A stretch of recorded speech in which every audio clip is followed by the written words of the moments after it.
Olá, tudo bem? Eu sou a doutora Riana, especialista em DTM, dor orofacial, e hoje eu vim aqui falar com vocês mais especificamente sobre as DTMs. Vai ser um pouquinho diferente do vídeo anterior, porque eu vou falar de DTM, de bruxismo e afins, né? Afecções relacionadas. Eu quero que você aprenda nesse canal realmente sobre diagnóstico, sobre tratamento das disfunções temporomandibulares, as DTMs, para que você consiga aplicar tudo isso no seu dia a dia, no seu consultório, e que você prospere cada vez mais na sua vida profissional, cuidando por completo do seu paciente. Para isso, eu preciso que você entenda quais são as DTMs, porque DTM não é tudo uma coisa só, os principais diagnósticos e quais tratamentos você pode lançar a mão para resolver o problema do seu paciente. E principalmente, se você não conseguir resolver, que você saiba encaminhá-lo corretamente e recebê-lo de volta para continuar o seu tratamento. Mas eu não vou te dar uma receita de tratamento, porque isso não existe, e sim como chegar a um plano de tratamento personalizado para cada caso. Assim, eu tenho certeza que você vai ter sucesso nos seus casos cada vez mais e cada vez mais pacientes no seu consultório. É importante, né, a gente entender os mecanismos de dor orofacial. É uma matéria básica lá da faculdade que muitas vezes a gente não lembra. E os mecanismos de dor que geram uma disfunção temporomandibular. Isso de uma maneira fácil, prática e replicável no seu dia a dia. Então, eu tô aqui tomando meu cafezinho e eu vou começar falando que a gente tem um complexo músculo-esquelético muito grande, onde a gente vai ter músculo, vai ter fáscia muscular, vai ter tendão, vai ter articulação, vai ter ligamento, vai ter periósteo e bursa sinovial. Todos esses elementos, eles são muito inervados e vascularizados na região da face. E isso que vai justificar a ocorrência de dor quando a gente tem qualquer lesão traumática. E essa dor, muitas vezes, é irradiada. Por que você acha que quando chega um paciente no seu consultório com dor de dente, ele fica completamente desesperado? É porque a dor, ela não fica localizada, ela irradia para diversas áreas, inclusive confundindo o seu diagnóstico muitas vezes. Às vezes o paciente vai sentir dor de cabeça, dor na têmpora, que não tem nada a ver com o dente. Uma das principais anormalidades responsáveis pelas dores musculares são as DTMs, pode acreditar. Ela pode ser aguda, uma coisa bem, intensa, ou crônica, já está ali instalada há meses. E ela ainda pode ser de origem muscular, articular ou as duas associadas. E normalmente é uma dor recorrente, que está associada a um impacto direto na vida do paciente, na atividade funcional dele, né? Na atividade laboral, no dia a dia. Por isso que a gente fala que envolve vários fatores biopsicossociais. As disfunções, para vocês terem ideia, elas foram identificadas como uma principal causa de dor não dental. A principal é a dor de origem dentária, as odontalgias. E os principais, sinais clínicos ali que são característicos de uma DTM são sensibilidade muscular à palpação, sons articulares, que são estalidos, crepitações, limitação de movimento ou dificuldade do movimento mandibular. E normalmente a dor fica localizada na região pré-auricular, bem nessa regiãozinha aqui da articulação, e toda a musculatura mastigatória. E muitas vezes irradia para a região cervical também. A Classificação Internacional de Estudo da Dor, a IASP, ela considera que é necessário ter algumas características para você chegar a um diagnóstico do que eles chamam de síndrome da dor e disfunção, síndrome da disfunção e dor temporomandibular. A gente tem que ter dor muscular, clique nessa articulação, dificuldade para abrir ou movimentar a mandíbula, a boca. Algumas vezes o paciente vai apresentar desvio ou deflexão na abertura bucal, uma dor que pode estar mais difusa em toda a face, e episódios de dor intensa, muitas vezes vão estar associados. episódios de uma dor mais aguda, a gente chama de crise. E as DTMs, elas vão ser responsáveis, né? A dor muscular, ela vai estar ali responsável por mais de cerca de 60% dos casos de DTM. 60% das DTMs vão apresentar algum tipo de dor muscular, principalmente com pontos gatilhos localizados nas bandas musculares. Então, esses pontos são pontos que você vai apertar e o paciente vai referir uma dor intensa local ou referida, ou em outro local. Às vezes você aperta aqui e ele sente dor lá na têmpora. Isso porque a gente tem várias alterações periféricas ali que levam à sensibilização de nossos receptores musculares. E isso gera uma dor, muitas vezes, difusa nessa região ou irradiada. A etiologia das DTMs ela é multifatorial. Ela pode estar relacionada a vários aspectos, como macrotrauma, que ocorre às vezes em cirurgia de extração de siso, ou até mesmo um microtrauma, que pode ser por contração muscular mantida constantemente, como ocorre no bruxismo. Muitas vezes o paciente fica apertando. A gente tem que definir, né, as condições que vão gerar essas alterações todas no nosso paciente. A gente tem que conseguir classificar. E isso não é uma tarefa fácil, né? É uma dificuldade que surge porque existe uma mudança constante em relação aos conceitos de DTM. E muitas vezes a nossa incapacidade também de identificar os fatores etiológicos claros e isolados. Por isso que a gente tem que avaliar o todo e definir ponto por ponto para tratar. E os pacientes com DTM também, eles não são um grupo muito homogêneo, não é muito aquela regrinha, tem isso, isso, isso é DTM. A gente tem vários subgrupos distintos, porque existem vários tipos de DTM. E isso vai levar a uma variedade de sinais e sintomas muito grandes. Em alguns casos, o paciente ainda vai ter alguma doença sistêmica associada, o que complica mais ainda o nosso diagnóstico. Mas a gente sabe que a fisiopatologia da dor musculoesquelética, ela pode estar associada a algumas evidências científicas aí, como, por exemplo, sexo, idade, sazonalidade, oclusão dentária, doenças locais, doenças sistêmicas, traumas locais, traumas crâniofaciais e até mesmo fatores emocionais. A parafunção mandibular, diga-se de passagem, o bruxismo, entre outros também. A gente vai iniciar aqui uma série de vídeos sobre DTM. Isso foi um resumão assim que eu fiz sobre a DTM, mas eu vou falar mais especificamente sobre tudo. E hoje eu vou iniciar com uma dúvida muito comum. Eu recebo sempre no consultório. Às vezes, né, até os próprios profissionais solicitam um exame de imagem e ele não sabe a indicação, nem o porquê ele solicitou. Outras vezes ele não sabe interpretar esse exame, né? Ver, conseguir visualizar as imagens ali. E principalmente associar isso ao exame de clínico, porque o exame de imagem ele é complementar. Mas não se desespere. Isso é normal, principalmente entre os dentistas, porque a gente está habituado a solicitar no nosso dia a dia só raio-x. Ou a gente faz o raio-x periapical no consultório, ou a gente solicita uma panorâmica. Outras áreas da saúde, então, às vezes nem solicitam o exame. Eu já recebo o paciente com encaminhamento, diagnóstico, com exame, com tudo, e acabam nem solicitando para verificar um exame complementar. Não é verdade? Sim, a grande maioria. Mas isso agora vai mudar para você. Sabe por quê?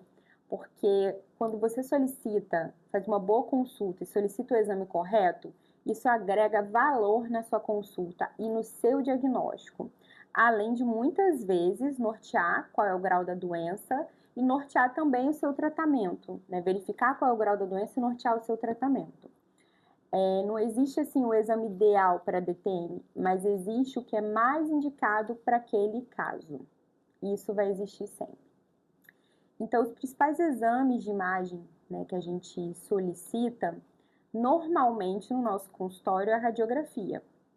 E a radiografia pode ser a panorâmica, o raio-x de ATM, existem outros como a tomografia, a ressonância magnética, a cintilografia, a termografia e a ultrassonografia, que tem sido muito utilizado atualmente. Falando da radiografia especificamente, ela vai auxiliar no nosso diagnóstico. Então, vou falar primeiro das radiografias, que é o exame que a gente mais solicita no nosso dia a dia clínico. Ela até vai auxiliar em algumas coisas do nosso diagnóstico, não especificamente para as DTMs, porque ela é em 2 dimensões, ela tem muita distorção. Mas a gente até consegue visualizar, né, algum contorno anatômico, um pouco ali de densidade óssea. Geralmente a gente vai conseguir ver, quando a gente pede de rotina, alguma assimetria, alguma fratura, algum tumor, alguma patologia naquela região. E aí a gente vai pedir um exame melhor. Ela não vai ser um exame para diagnóstico, para auxiliar no diagnóstico definitivo, nenhum tipo. Pode ser panorâmica, raio-x de face, raio-x de ATM, planigrafia de ATM. Nenhum deles vai ser o mais indicado para que a gente consiga avaliar alguma DTM no nosso paciente, porque não é um exame muito fidedigno. Partindo para um segundo exame, onde a gente vai conseguir sim, né, visualizar melhor as estruturas anatômicas dessa região, a gente vai ter a tomografia computadorizada. Ela é um exame que vai reproduzir, né, em escalas de densidade óssea. Então, a gente consegue fazer uma análise quantitativa e qualitativa muito melhor da região, com mais acurácia. Ela é um exame em 3 dimensões, então só aí ela já ganhou da radiografia, porque ela vai ser livre de distorções ali de imagem. E ela vai ser muito indicada, né, para trauma, fraturas, mas principalmente nos casos de suspeita de doença degenerativa articular, como as osteoartroses, pacientes que já vêm, né, com algum tipo de artrite, artrite idiopática, é o exame ideal para a gente solicitar. Ela pode ser solicitada com ou sem contraste, né? O contraste, para quem não sabe, é uma substância que é utilizada para acentuar ali a diferença de densidade das regiões, que não tem muita toxicidade, nem vai fazer mal para o nosso paciente, né? A não ser que ele tenha alguma alergia. Normalmente, o contraste que a gente utiliza é o iodo, então se ele não tiver alergia, não tem nenhum problema de fazer. Mas vai ser indicada para alguns casos também de TTM, caso de suspeita de doença degenerativa apenas. Verificar posição condylar, às vezes caso de uma subluxação, algo do tipo. E o pedido eu vou deixar embaixo na descrição do vídeo, caso você, né, não saiba como solicitar. Aí você vai aprender, vai copiar ali o pedido. Um terceiro exame, que é o mais utilizado, é a ressonância magnética. Por quê? Porque a gente consegue ver as imagens seccionadas em qualquer plano. A gente consegue ver todas as estruturas anatômicas com uma alta acurácia. E a gente consegue determinar posição e morfologia dentro dessas estruturas dessa articulação. Então, a gente consegue ver muito bem disco muscular, disco articular, o músculo, né, o pterigoideu inserido na articulação e no disco. A gente consegue ver o tecido retrodiscal, a cortical óssea, como ela tá. Lógico que ela tem algumas contraindicações. Pacientes que têm algum clipe vascular, cardíaco, gestante, gente que tem claustrofobia para entrar no aparelho, né? Embora hoje em dia também moderno, tem até ressonância aberta. Pacientes, às vezes, que fazem uso de aparelho ortodôntico, também não vão conseguir fazer o exame. Mas, se não for o caso, acaba sendo um dos melhores exames para a gente ver posicionamento discal e desarranjo interno articular. E a gente tem as imagens em T1, que são imagens ponderadas, que vão mostrar de uma forma assim ideal a anatomia de tecido mole de gordura. E a gente ainda pode solicitar a imagem T2, que vão ser as imagens ponderadas que vão mostrar líquido nessa articulação. Então, se você tem um derrame articular, você vai conseguir ver muito bem, por exemplo, em T2. Né, áreas de inflamação ali nessa articulação, tumor, outras coisas também. E aí a gente parte para um outro exame, que está sendo cada vez mais utilizado, principalmente dentro do consultório, que é o ultrassom. Eu tenho, uso e gosto. O ultrassom são, né, ondas de alta frequência, que a gente vai conseguir visualizar ali o movimento dinâmico dessa articulação ao vivo, ela também vai conseguir nos auxiliar nos procedimentos infiltrativos. Então, se você pode fazer, guiado por ultrassom, alguns procedimentos, né? Ele não é invasivo, não tem radiação, mas a gente não tem uma imagem muito boa de visualização. Mas a gente consegue ver bem músculo, glândula, nervos, articulação, e a gente consegue ter dentro do nosso consultório. Então, é um método auxiliar também. A gente tem ainda cintilografia. A cintilografia ela é um exame já menos utilizado, mas ela vai refletir a atividade esquelética metabólica, né?